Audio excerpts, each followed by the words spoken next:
Captain Sensation. Okay, so part two. I've been holding my tongue, and it's maybe longer than the non-spoiler video because I'm fresh off of seeing it for the first time and wanting to talk about it, but I can't talk about it online or with people without slipping the tongue or setting the expectation. See, how it works for me is this. I read speculation all day long, and a lot of the speculation that I read for Avengers was actually true, it was accurate. And if you watch the first few trailers, although they told you only the first 15 minutes of the movie included that stuff, you really didn't need but that to kind of put the whole Rubik's Cube together because there was only one logical conclusion, and that was that the heroes were going to come together and stop Thanos. Whatever it takes. They were going to find a way to do it. And that's what they did. How did they do that? Well, let's first talk about the trailers. They showed you Tony on the ship with Nebula. And you also see bits and pieces of Clint Barton, a.k.a. Hawkeye, who is now Ronin, who's on a one-man mission to kill all kinds of bad guys and, Yakuza all across, Japan and the rest of the world. You see Natasha and Cap who are together, and a lot of them are consoling each other to try to figure out how they can stop Thanos. So they're aware of what actually happened with the snapping, the decimation, and they're trying to figure out how they can figure out where they're trying to figure out where Thanos is and how they can undo what happened. But can they? How does the Infinity Gauntlet really work? So they actually confront him. What happens is Captain Marvel shows up. Spoilers if you should have saw her movie by now. But she shows up, and she's the one that actually rescues Tony and Nebula. They had limited oxygen, only, maybe 2 days left remaining in space before they would just, die from lack of oxygen and resources. She comes out of nowhere, takes the ship all the way to Avengers headquarters, and Tony gets into a very bitter and just angry kind of state. He's like, "Hey, Cap, where were you? You said that you would be here with us. We would do this together when we lose. You rejected my whole, put a, pretty much like Iron Man, or just have superheroes in every quadrant because of that dream he had." And I want to say Iron Man 3, where he's, he could see what he thought was an outside threat. He did take the missile in the first Avengers to stop the Chitauri, or whatever you want to call them, the aliens that were working with Thanos. And he's been having, these nightmares about it. Those nightmares supplemented for the Disney-friendly version of what would be alcoholism in the comics. Yeah, newsflash. Iron Man, alcoholic, drugs, Robert Downey Jr., his past. Not that needs to be brought up, but it's why he was the perfect Iron Man, right? He's dealt with that struggle. He was conceited, cocky. Was he even really acting? It's almost like Charlie Sheen playing Charlie on 2.5 Men. He was just, who else? No one else could really hit that like he did. Babbling aside, he's kind of thrown it in the face of them, like, "Hey, you should have chose my way, but you chose this other way, and here we are."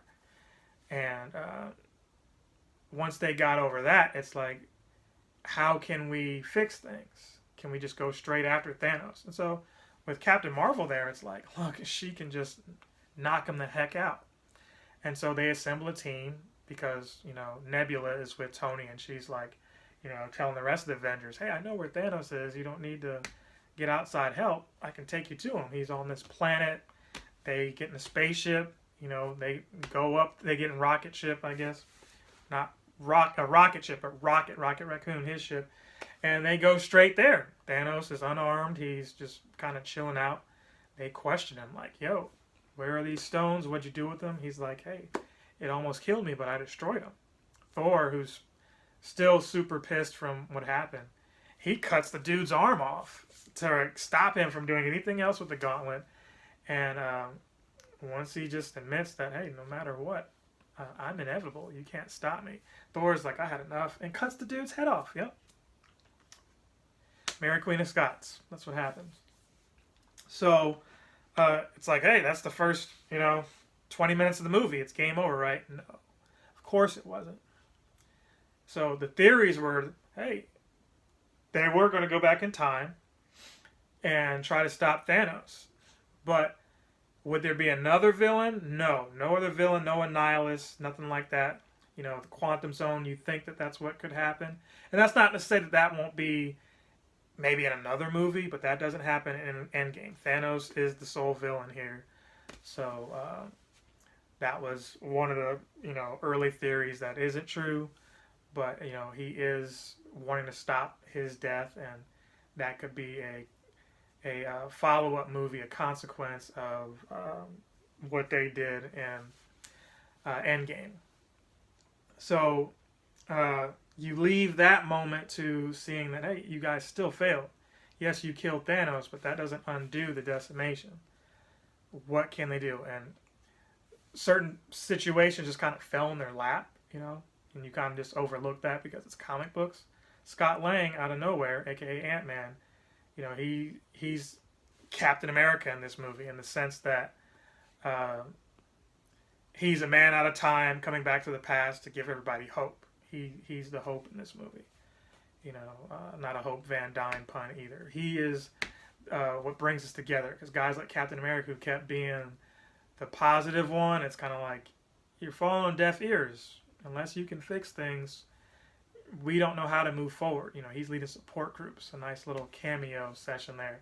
Looked like Jim Starlin was there, and several other comic writers and creators were there with Captain America while they were just kind of having one of those, like, you know, I don't want to say info sessions, but kind of like, you know, where you just talk things out, like a meetup, like a support group is really what it was for survivors, where they would talk about, you know, losing family and how to go forward and to move on and things like that.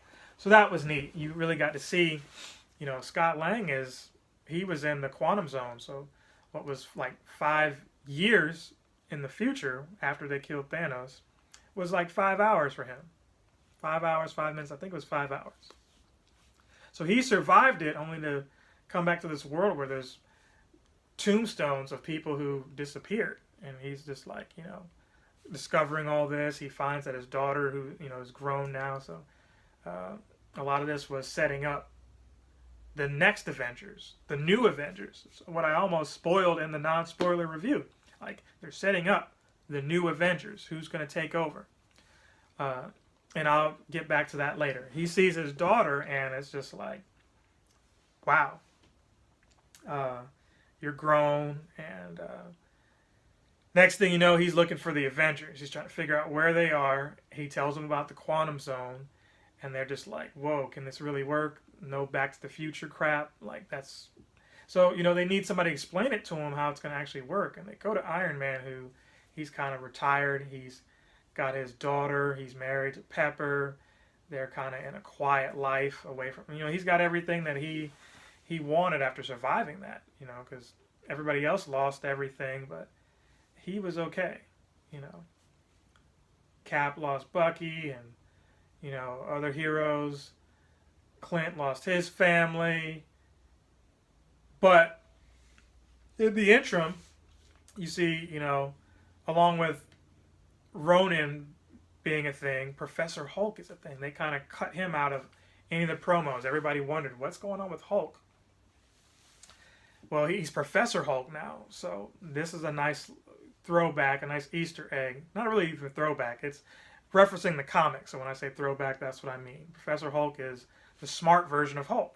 So he can be the best of Banner, Bruce Banner, and the best of Hulk without being this, you know, uncontrollable Jade Giant or the docile Professor. He can, you know, control himself, be funny, be witty, you know, just be all the things that you need him to be. Be smart. Should have mentioned that too. So, you know, when Tony rejects their offer, they go to Hulk, who tries to help. And he does. They do get like a prototype of, you know, time travel going with the quantum realm, but it's not what it needs to be. All kinds of crazy hijinks happen where, you know, some of the characters, or I should say not some, but Ant-Man, he de-ages and comes back, but they got it working. But it isn't perfect because what Tony told him was, look, if you mess it up, everybody loses everything.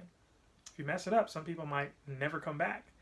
But you know, he's cleaning up in his kitchen and he sees a picture of him and Peter, and that was really the Disney heartfelt moment there. That was one of the 3 or 4 moments that touched me, where it was like, okay, he's got everything that he wanted, but he knows out there that somebody, it's bigger than him. Somebody else out there has lost somebody. And he's trying to figure out a way that if he can put others before himself and make things work, he's going to do that. That's really his biggest burden. Ever since, Cap told him in the first Avengers, hey, you're selfish. He's been the most selfless character, right? And we'll continue with that comment again later. So 3 hour and 2 minute movie. We're about an hour into it with what I'm telling you. So to speed it up and not get into every little detail, Tony comes back and says, hey, look, I figured out a way. We can do this together this time, right? He brings Cap his shield, and they perfect the quantum transportation, the time machine, in a way that they could all make it work. They've got those wristbands that some of you have pointed out online with your theories and speculation, to kind of say, hey, we got one shot. If we can figure out where the stones are before Thanos gets them, we can then stop the decimation. But if they stop it from happening, then it destroys the future that they're in and creates a new one. But the conundrum is, and what you see is when they actually do this and try to get the stones, it's like, well, can they trust them to not mess up? You see the Ancient One, and she encounters Professor Hulk, and she's like, how can I trust you to succeed? Because if you mess up, that screws up my universe. And she tells him, after knocking him out of his body, his consciousness, his soul out of his body, that, you can't mess this up. And Hulk is like, hey, why would Steven give up the stone to Thanos if that's what it's going to be?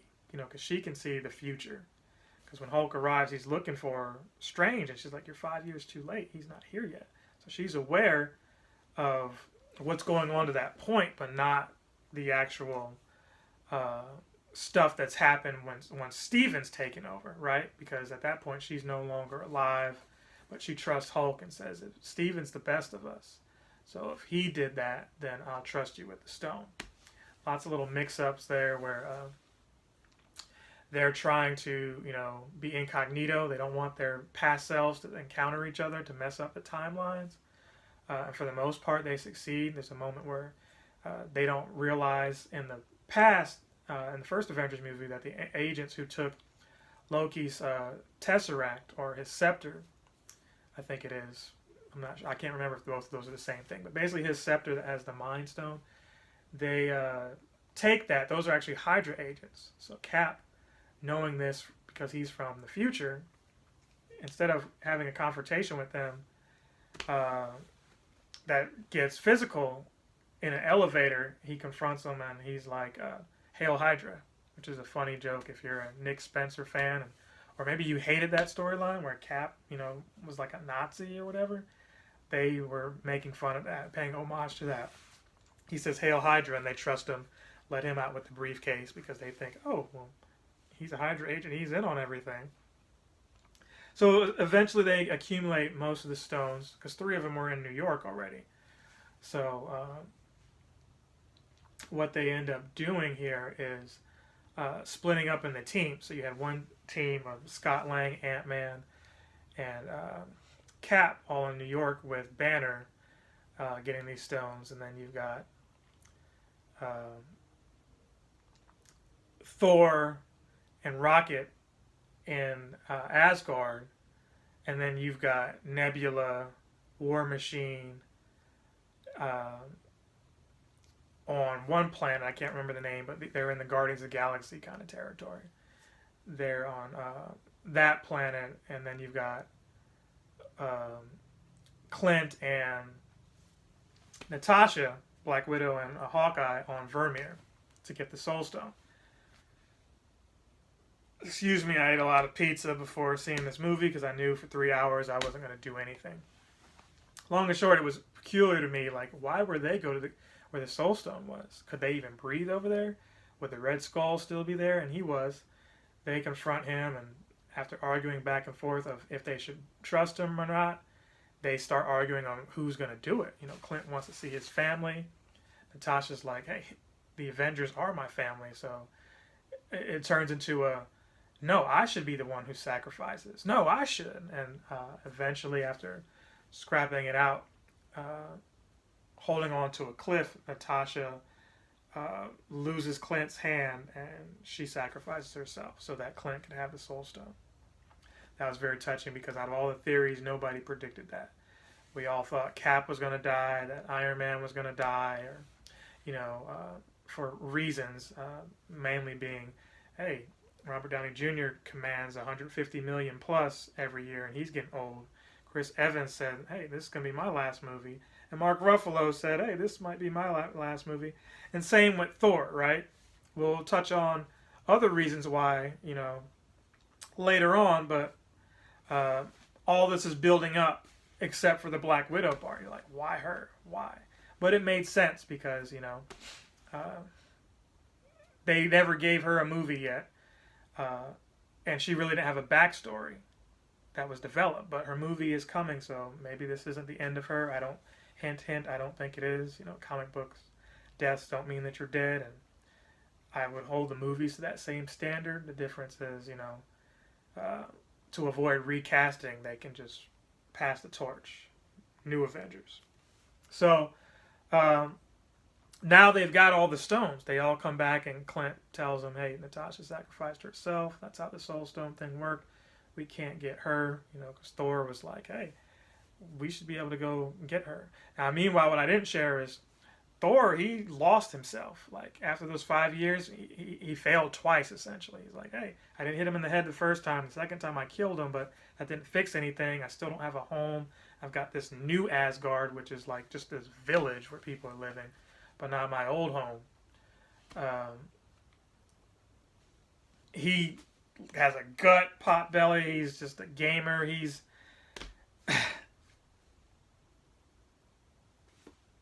so without feeling somewhat meta, he's not himself. Okay, so in the eyes of Thor, this was like, hey, who am I really? I'm living up to an expectation, and that's what I'm failing at, but I'm still somewhat trying to figure out who I am. This all doesn't have to be on me, on my shoulders. And that's kind of him letting go of the grief. There's a scene where he actually meets his mom before she dies, and they have a heart-to-heart where she's able to tell him, hey, look, I know what's going to happen. You just need to be, you know, I know you think of yourself as a failure, but you need just to be the best you. Stop worrying about being something better. And I kind of felt that. I disagree. I feel like personally, I hold myself to a standard, and that standard is better than what I am, so that pushes me to try to grow and be better. But, you know, it's okay to relax and just live your life. It is too. So it's not that she's wrong, but from the hero standpoint, I'll never forget the Marvel trading card that says, you know, for Thor, I can't remember what series it is, says, being a superhero is not about superpowers. It's about tough choices. And I always forget that, because what it said to me is, you know, the mantra of Marvel Comics. It's like, hey, we don't focus on the powers. We focus on the character. DC Comics, y'all could learn a bit from this, because what I'm about to say next is what I feel is missing from your series. You got a guy like Superman who's supposed to be the cornerstone of your series, and you killed him off. But Marvel, what they're doing is setting up something similar, and they're doing it in a way that you actually care. Now, full disclaimer, I don't really care for Superman as a character. I think he's one-dimensional, but that's neither here nor there. What happens next is this. They get all the stones, and here's the battle for everything. Because secretly, Thanos has figured out what they're doing.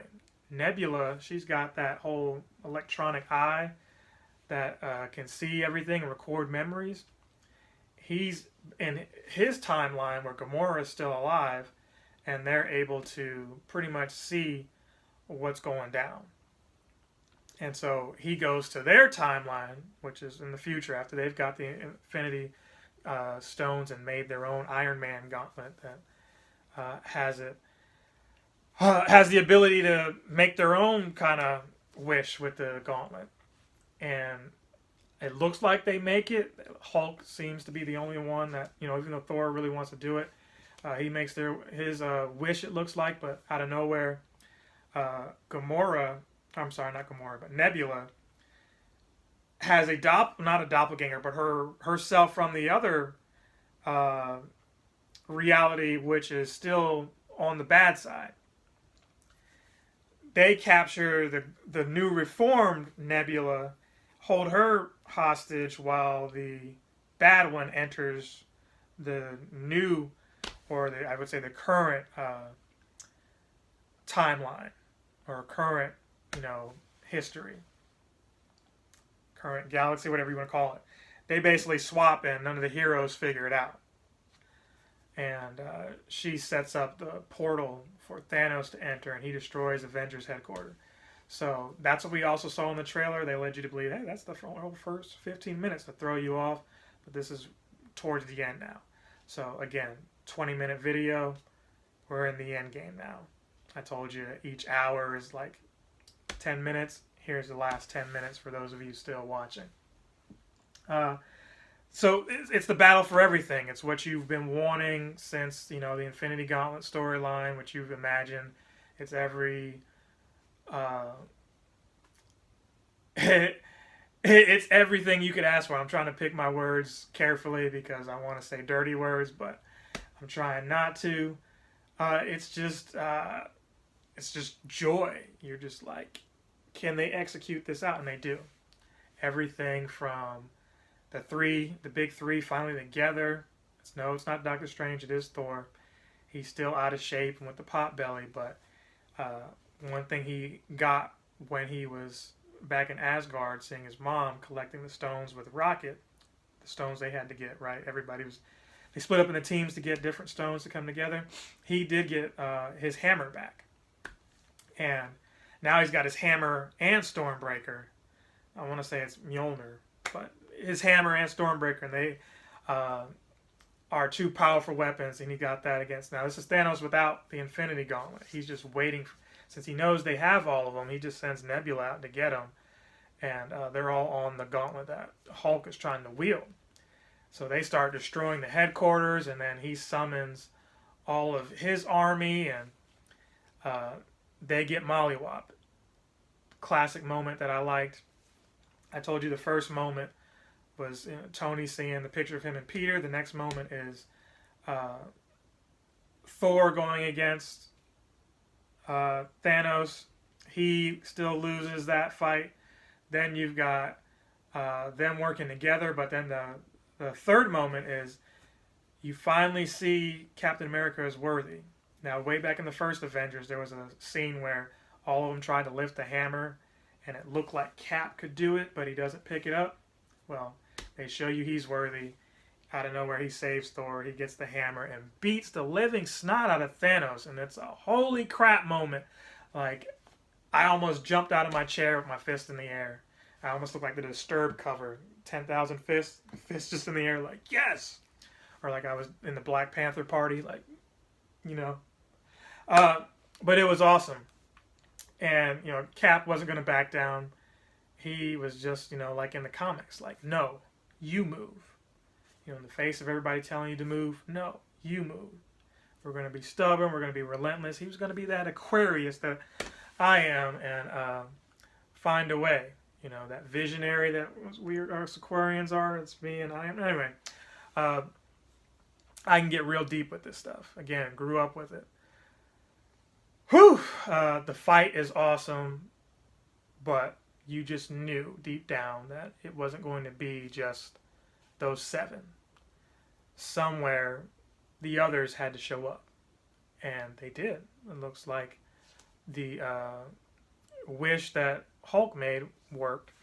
and they undid the decimation that's happening, and all the heroes came up like, "Hey, Cap!" You know, he could hear him in his helmet and everything, and they all rallied around him. Doctor Strange, Spider-Man, all of them show up, and they have heartfelt moments with everybody that they lost. It was like, you know, it kind of felt like when we all go to heaven,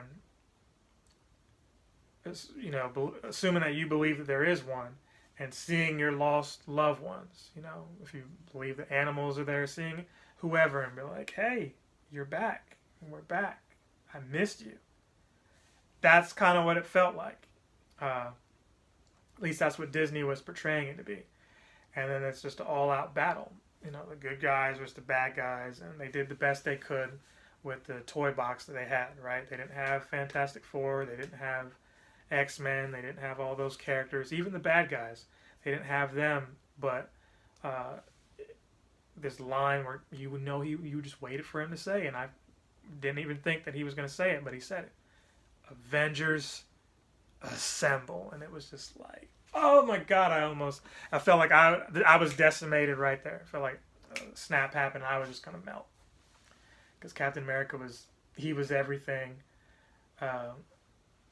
Ant-Man showed more of his heroics. Like the movie cannot work without him.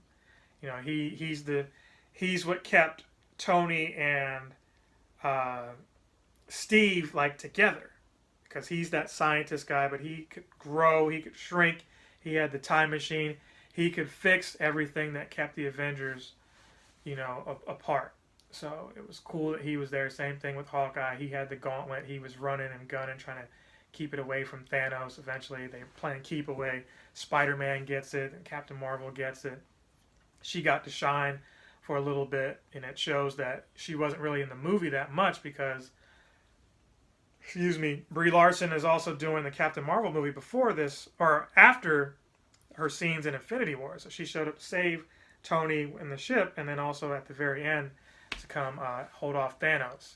And it was just an empowering scene for her, empowering move where it felt like a Wonder Woman, where she was forcing Thanos back, even with him holding the Infinity Gauntlet. Yeah, he actually got it, and she's just like, you know, forcing it away from him. And the whole time you see Strange and Iron Man, they had a conversation earlier, and it's like, you know, back when everybody was kind of seeing each other again for the first time in a while. He goes, "So what happens next? You said you saw all this 4 million, trillion, whatever realities. What happens? How do we win this? Are you sure we're going to win?" And he's like, "If I told you, it wouldn't happen." So, and what that meant was, remember that rambling part I mentioned about Superman? This was the moment. Strange looks at Tony, kind of gives him a nod, and Tony realizes that with all the heroes kind of away from the gauntlet, and Thanos has it, he has to do something. And so he just blindly jumps in and snatches the gauntlet from Thanos. Thanos just kind of smacks him away and mortally wounds him. And he says a line to him, kind of like, you know, he reminds him about him being unstoppable and inevitable. And he goes, "Yeah, but I'm Iron Man." And that's when Thanos realizes he doesn't have the real gauntlet. Tony switched it with the gauntlet he had, and you know, took the Infinity Stones for himself and made his own wish. And he says that really cool, "I'm Iron Man," and undoes everything. And Thanos, looking defeated, watches his army just disappear, and then he himself turns to ash, like, you know, everybody did from before. And they corral around Tony, realizing that this is it. So, that being said, it's pretty much the movie. I'm going to leave it at that. There's some stuff I didn't like at the end. And, yeah, I told you the whole movie, not every little thing. I still want you to see, you know, what happens after that for yourself. This is a passing of the torch. They tried to tie up all the loose ends. Still a big question mark. Where is Black Widow? Vision where is he? Are they going to rebuild him? If so, how? I bet they're saving that for, you know, the next movie, because if you rebuild something like Vision probably has a vision of how they can, you know, save some other people. Whew. So that's where that ends. You see, what was asked of was, hey, in order to keep our time, or to protect the other timelines, we've got to return the stones to the moments before they were interfered with in the other movies. So somebody had to go back and do that. Steve, aka Captain America, volunteers to go back into the timelines and return the stones to before they actually intercepted them. And he successfully does that, even though they think for a second he doesn't. And what you see is the old man Steve Rogers. So all this moves from Infinity Gauntlet, so now they're jumping to New Avengers. I keep saying New Avengers. They're jumping to that. There's a New Avengers where Steve Rogers is all of a sudden old, and Deadpool is an Avenger. I'm not sure if that's what they're going to do, but Deadpool is one, Rogue is one. They're borrowing elements from that. But Steve Rogers is definitely old, and he passes the torch to Falcon. So no, it skipped over Winter Soldier. It's going to Falcon. Falcon is the new Captain America. Black Captain America. If you don't like it, well, that's what it is. Those of you who don't like the Marvel stories the last decade or so, prepare to watch these and pretend like you don't like it anyway, because you may not get Jane Foster Thor, but Valkyrie is, I'm calling that, she's going to take Thor's place. He's going to sit back and chill for a while. That's how you write Chris Hemsworth out the story. Old man Steve Rogers, you can get any old guy to play him, and he's written out the story. Tony, well, see what happens to him, and let's see if Ironheart shows up. But they're taking Brian Michael Bendis' storyline of New Avengers and incorporating that in the universe now. They've already done that with Spider-Man. They've taken Miles Morales and mixed him with Ultimate Peter Parker, their storylines, to give you what you're seeing in the movies. Now they're doing that with the New Avengers, and I expect to see Carol Danvers, War Machine, all of them as the next set of Avengers, and eventually a Secret War. I expect to see the Beyonder. I expect to see Doctor Doom. I expect to see all that, and I'm excited for that, if not as much as I was seeing Thanos. Well, no, nothing beats Thanos for me, but if they can get Doctor Doom right, because they'll show him in Fantastic Four, but he's got to cross paths with the Avengers, I think. I think him, Galactus, Silver Surfer, I believe Adam Warlock will be in the next Guardians, so whenever they wrap up Guardians of the Galaxy 3 in the next 2 years, I think that's when they'll come back to Avengers and say, okay, Avengers 5, after giving us a nice 2 to 3 year break of Avengers movies. I think that's where they're going next. So let me know what you thought. If you stayed through this entire video, comment with the line "whatever it takes" in the comments. I may have a special prize for you if you're being earnest and honest and a supporter of this channel. That being said, see you in the next video.